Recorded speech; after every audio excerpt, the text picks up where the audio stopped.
सुरनरखगो भोगि गन्धर्वदैत्यैः चित्रं रम्यते तं त्रिभुवन वपुषं विष्णुमीशं नमामि। ॐ नमो भगवते वासुदेवाय।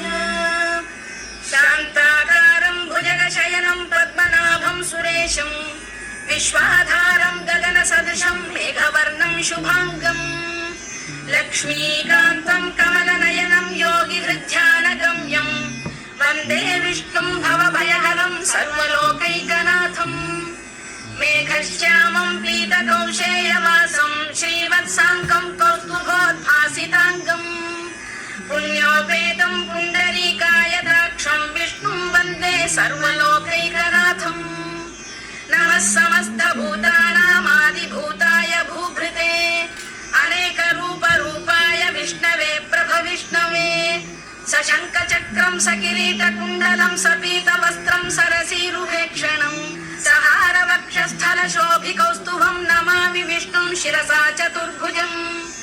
छायायां पारिजातस्य हेमसिंहासनोपरि आसीनमम्बुदश्याममायताक्षमलङ्कृतम् चन्द्राननं चतुर्बाहुं श्रीवत्साङ्कितवक्षसम् रुक्मिणी सत्यभामाभ्यां सहितं कृष्णमाश्रये।